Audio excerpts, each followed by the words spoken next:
Une Bible de 1775 repose dans l'ombre poussiéreuse d'une vieille bibliothèque oubliée. Ces pages jaunies contiennent des versets que vous ne trouverez dans aucune Bible moderne. Pas seulement des mots différents, mais des révélations entières qui ont été effacées de l'histoire. Et si ces versets cachés révélaient que tout ce qu'on vous a enseigné sur Dieu était incomplet? Des hommes puissants ont décidé quels mots vous aviez le droit de lire dans votre Bible. Ils ont choisi soigneusement ce qui devait rester et ce qui devait disparaître pour toujours.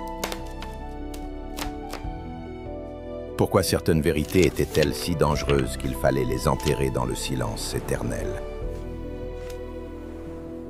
La Bible de 1775 suggérait que le divin n'était pas au-dessus de vous, mais en vous.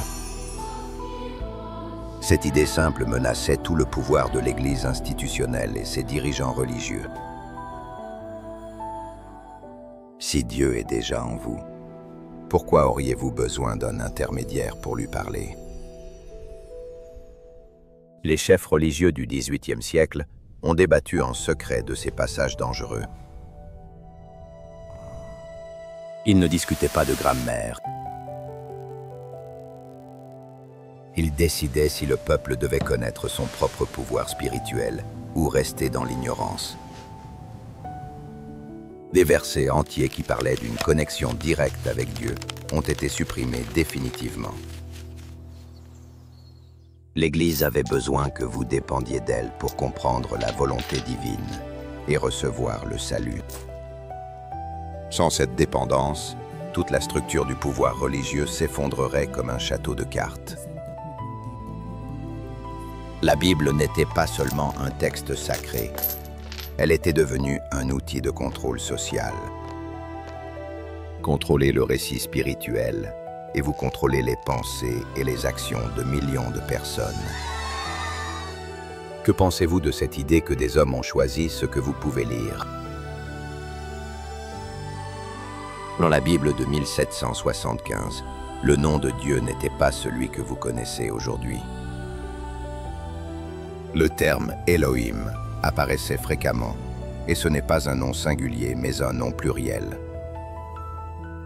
Elohim suggère une présence divine multiple, peut-être même un conseil d'êtres divins travaillant ensemble. Pourquoi ce nom complexe a-t-il été remplacé par le simple mot Dieu ou Seigneur? Un Dieu singulier et autoritaire est plus facile à représenter par une seule Église institutionnelle.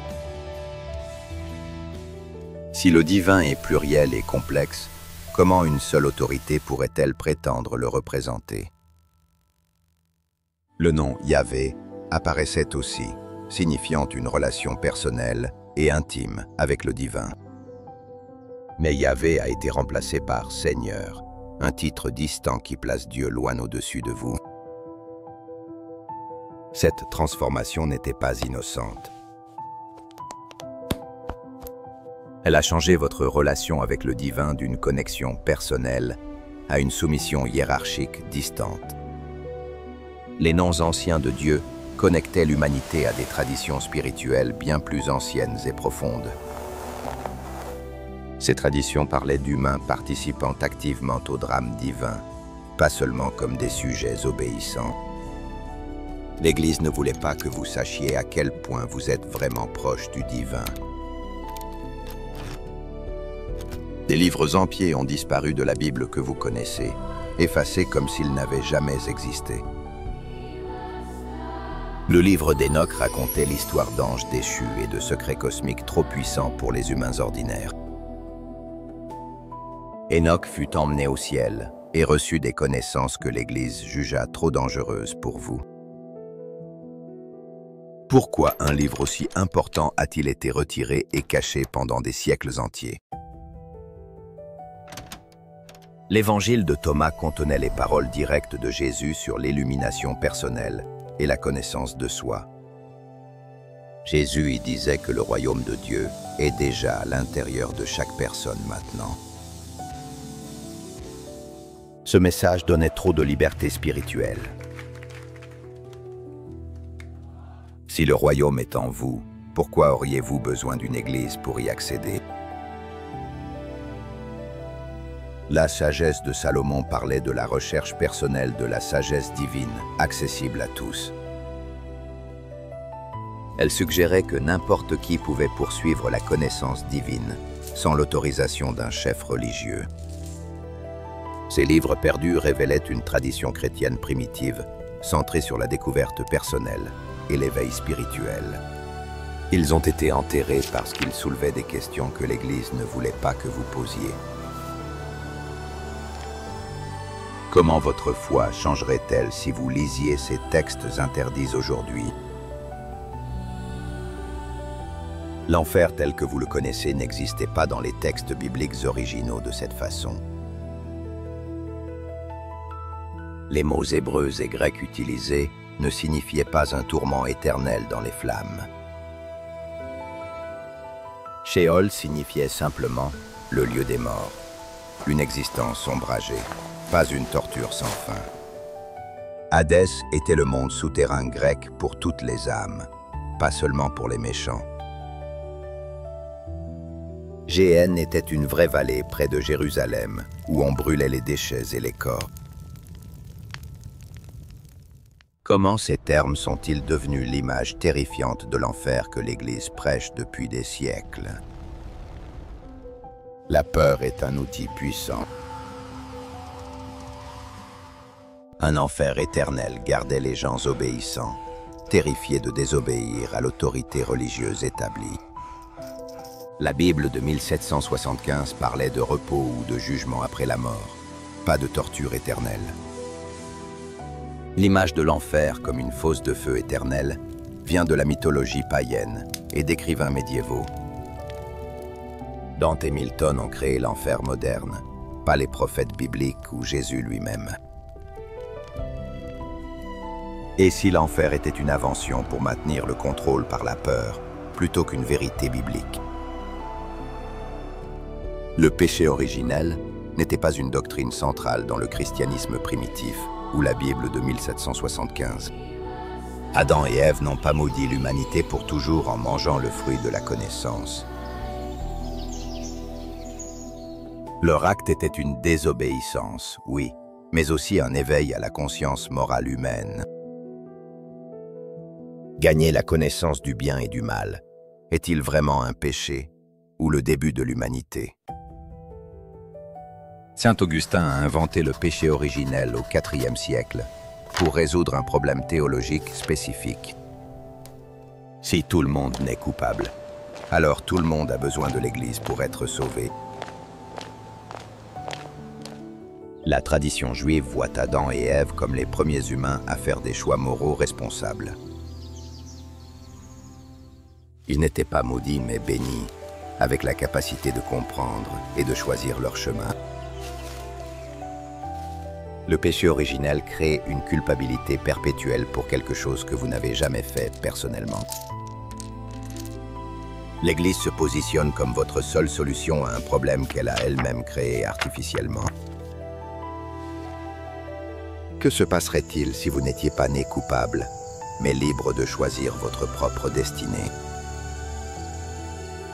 Dans la Bible de 1775, Jésus enseignait que le royaume de Dieu est à l'intérieur de vous maintenant.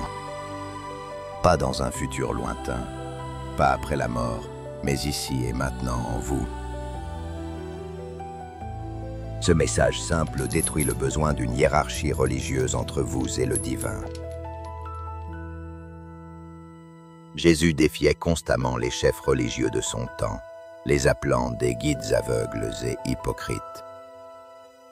Il n'est pas venu construire une nouvelle institution, mais libérer les gens des structures religieuses oppressives. Quand on lui demanda le plus grand commandement, Jésus répondit simplement avec 2 mots-clés. Aimez Dieu et aimez votre prochain comme vous-même. Voilà toute la loi divine résumée. Pas de rituel complexe. Pas de hiérarchie religieuse. Juste l'amour et la compassion comme chemin vers le divin. accessible à tous, sans intermédiaire. L'Église a transformé ce message libérateur en un système de règles et d'obéissance à l'autorité institutionnelle. Le vrai message de Jésus était l'éveil spirituel personnel, pas l'allégeance à une organisation religieuse humaine. L'Apocalypse dans la Bible de 1775 ne concernait pas la destruction du monde, mais sa transformation. Le mot grec « apocalypsis » signifie dévoilement ou révélation, pas catastrophe et jugement final éternel. Et si les temps de la fin concernaient la fin de la tromperie, pas la fin de l'humanité. Le livre de l'Apocalypse était une critique symbolique de l'Empire romain, pas une prédiction littérale. Il encourageait les premiers chrétiens à résister à la tyrannie et à rester fidèles malgré l'oppression. La Bible de 1775 présente l'Apocalypse comme le triomphe de la vérité sur les mensonges institutionnels. Les systèmes de pouvoir qui gardent les gens dans l'obscurité spirituelle s'effondreront finalement sous la vérité.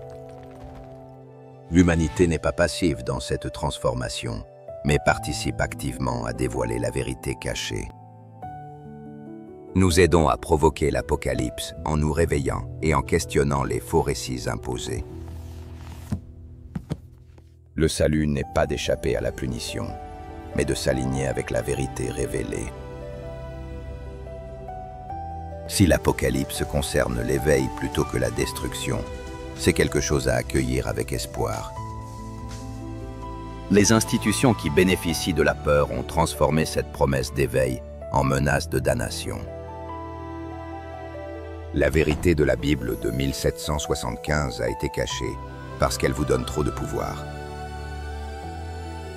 Elle révèle que vous n'avez pas besoin d'intermédiaires pour connaître et expérimenter le divin directement. Elle montre que le royaume de Dieu est déjà en vous, attendant d'être découvert et vécu.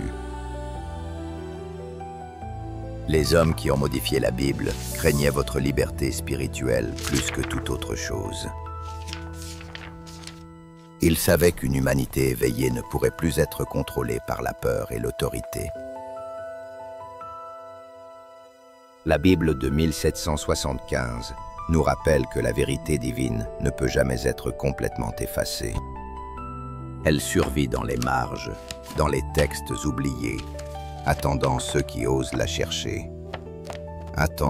Quelle vérité cachée découvrirez-vous quand vous commencerez à poser les bonnes questions sur votre foi?